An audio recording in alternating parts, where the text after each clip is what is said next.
Thanks for watching. Don't forget to like, comment, share and subscribe to Maulana Habibullah Ruhani Official.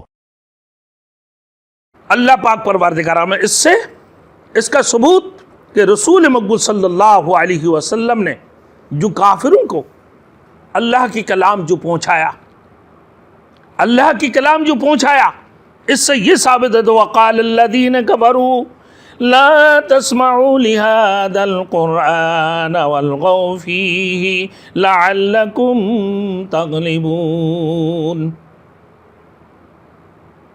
और जब रसूल मकबूल सल्लल्लाहु अलैहि वसल्लम इन काफिर को दावत दिया करते थे, इनको दीन की तरफ बुलाया करते थे, अल्लाह वहदहू ला शरीक लह की तरफ बुलाया करते थे, तो ये काफिर,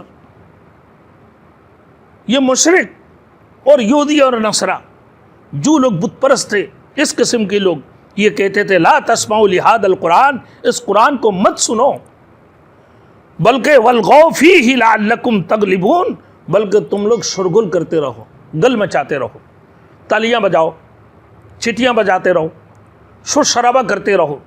जब मोहम्मद रसूलुल्लाह सल्लल्लाहु अलैहि वसल्लम इन लोगों को अल्लाह की कलाम पढ़ पढ़ कर सुनाते तो ये लोग बड़े शोर मचाया करते थे, बड़े मजाक उड़ाते थे, इसकी इस्तेहज़ा करते थे कलाम इलाही की।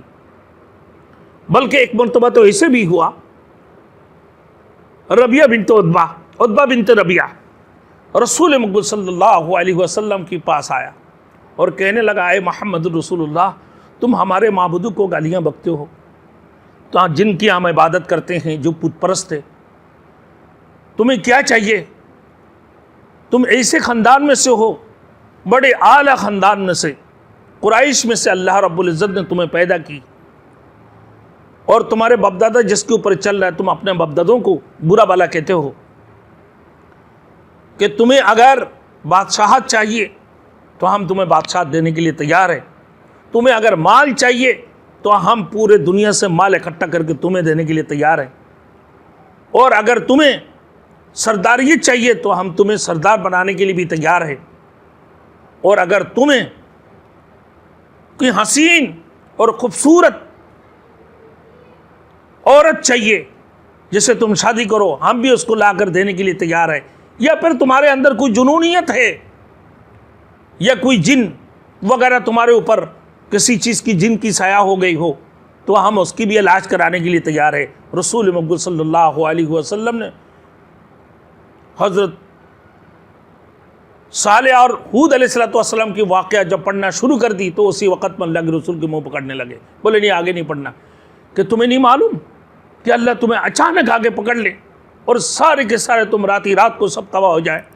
अल्लाह इससे पहले कौमों को किसे तबाह और बर्बाद की, अल्लाह रब्बुल इज़्ज़त के अज़ाब आकर इन्हें पकड़ लिया, मिनटों सेकंडों के अंदर अल्लाह इन्हें तबाह और बर्बाद कर दी। तो वो सुनकर खामोश हो गए और चले गए। और जबकि ये लोगों को मना करते थे, इनकी जो सरदार थे, इनके जो सरदार थे जो अबू लहब, अबू सुफियान, ये खुद लोगों को मना किया करते थे, जब मोहम्मद रसूलुल्लाह सल्लल्लाहु अलैहि वसल्लम तुम्हें कलाम पाक की दावत दे तो तुम इनकी बात को ना सुनना और बल्कि शोरगुल मचाना। और जबकि ये रात को जब सोने जाते थे तो मोहम्मद रसूलुल्लाह सल्लल्लाहु अलैहि वसल्लम जो कलाम पढ़ते थे उनको सुकून मिलते थे, वो चुपके चुपके आकर कान लगाकर सुनते थे दीवार से। फिर एक दूसरे को जब देख लेते थे, बोले तुमने वहाँ गया, बोले तुम भी तो गए थे, बोले ठीक है आज वादा करो कोई नहीं जाएगा, आज कोई नहीं जाएगा कलाम पाक सुनने के लिए, वहाँ मोहम्मद की कलाम सुनने के लिए। जो कलाम इलाही मोहम्मद रसूलुल्लाह सल्लल्लाहु अलैहि वसल्लम पढ़ रहे होते थे, तलावत कर रहे होते थे, वो कान लगा के सुनते थे, उनको सुकून और चैन मिलते थे। फिर वादा करते हैं कि ठीक है कोई नहीं जाएगा, जो जाएगा उसके लिए खैर और बेहतर नहीं है, याद रखो। तो कहने लगा कि जब तक कि हम ये कलाम इलाही को सुने नहीं तब तक हमें चैन और सुकून नहीं मिलती है, हमें नींद भी नहीं आती है। ये इससे खूबसूरत कुरान मजीद है, इतनी हसीन और ख़ूबसूरत, इतनी प्यारी अल्लाह की कलाम है, जो अल्लाह पाक परवरदिगार आलम ने खुद फरमाया कि ये कुरान की एजाज़ है, ये और किसी किताबों की एजाज़ नहीं है। अल्लाह रब्बुल इज़्ज़त ने फरमाया ये कलामुल्लाह शरीफ है, और किसी किताबों को अल्लाह रब्बुल इज़्ज़त ने कलामुल्लाह शरीफ नहीं कहा, बल्कि अल्लाह पाक परवरदिगार आलम आदम से लेके रसूल मकबूल सल्लल्लाहु अलैहि वसल्लम तक 104 सहीफे 100 सहीफे दुनिया के अंदर उतारे हैं और 4 मशहूर किताब नाजिल फरमाया। उनमें से जो है ना तौरीत है, ज़बूर है, इंजील है, आखिरी किताब है कलामुल्लाह शरीफ है, और 600 सहीफे जो अल्लाह पाक परवरदिगार आलम ने नाजिल फरमाया। किसी के ऊपर में 10, किसी के ऊपर में 5, किसी के ऊपर में 1। हज़रत इब्राहीम खलीलुल्लाह अलैहिस्सलातु वस्सलाम के ऊपर 10 सहीफे नाजिल फरमाया अल्लाह पाक परवरदिगार आलम। इसी तरीके से ईसा अलैहिस्सलातु वस्सलाम के ऊपर में तौरीत इंजील नाजिल फरमाया, मूसा अलैहिस्सलातु वस्सलाम के ऊपर में तौरीत नाजिल फरमाया, हज़रत दाऊद अलैहिस्सलातु वस्सलाम के ऊपर ज़बूर नाजिल फरमाया, मुहम्मदुर रसूलुल्लाह खातिमुन नबी सय्यदुल मुरसलीन और सय्यदुल अंबिया और इमामुल अंबिया के ऊपर ये कुरान मजीद नाजिल फरमाया अल्लाह पाक परवरदिगार आलम, जिसके बारे में अल्लाह ने फरमाया ये कलामुल्लाह शरीफ है और ये एजाद और किसी किताबों में नहीं है। अल्लाह ने सिर्फ एक वाहिद इसी कलामुल्लाह शरीफ कुरान मजीद को कलामुल्लाह शरीफ कहा, फरमाया।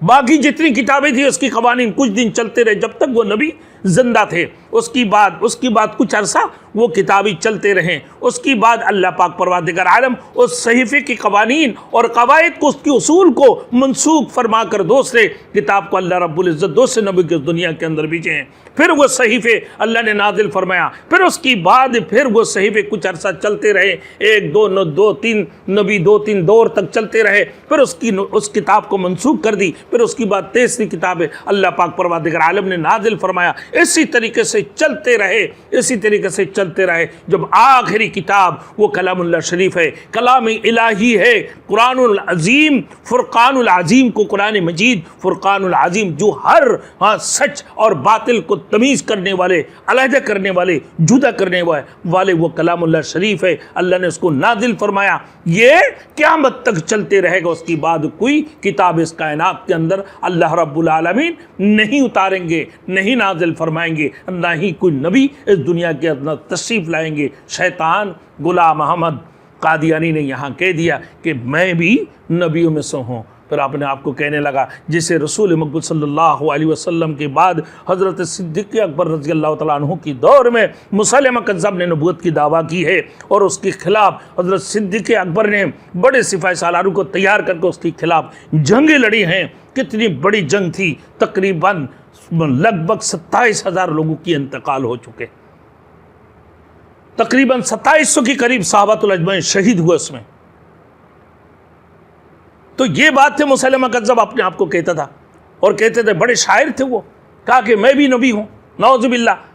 कहने लगा वन्निसा जातिल फुरूज अलफील मलफील खरतुमुहु तबील ज़म्बुहु कलील। कहने लगा इन कुंतुम फी रैबिम मिम्मा नज़्ज़लना अला अब्दिना फ़अतू बिसूरतिम मिन मिस्लिही वदऊ शुहदाकुम मिन दूनिल्लाह इन कुंतुम सादिकीन।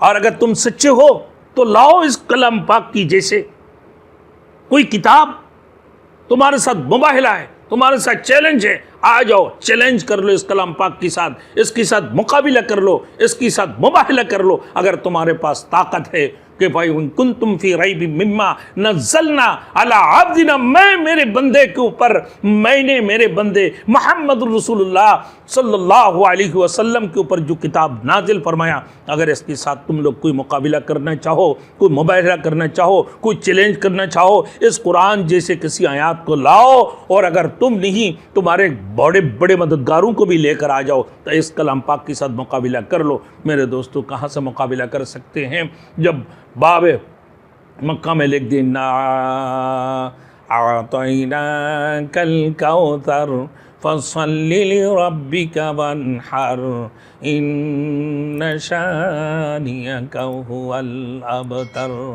एक छोटी सी आयत के मुकाबिला में मुसैलमा कज़्ज़ाब शैतान इब्लीस ने कह दिया कि वह निसा जातिल फुरूज अलफील मलफील खरतूम तबील जम्बू कलील, कि तुम्हें पता है औरतें क्या है, तुम्हें पता है हाथी क्या है, जिसकी खोखे लंबे हैं, जिसकी दुम बहुत छोटा है। इस किस्म की हरकत उसने करने लगा। फिर वहाँ की लोग जब देखने लगा, अल्लाह पाक परवरदिगार आलम ने सारे बातों को लोगों की अक्ल को खोल दिया है कि नहीं, ये कलामुन्नास है और ये कलामुल्लाह शरीफ है, इन्ना अतैनाकल कौसर। क्योंकि इसकी खूबसूरती में और इसकी खूबसूरती में आसमान ज़मीन का फ़र्क है। ये कभी किसी सूरत में कलामुल्लाह शरीफ नहीं हो सकता है। यही कलामुल्लाह शरीफ है, अल्लाह की कलाम है और ये कलामुन्नास है, ये लोगों का बना हुआ कलाम है।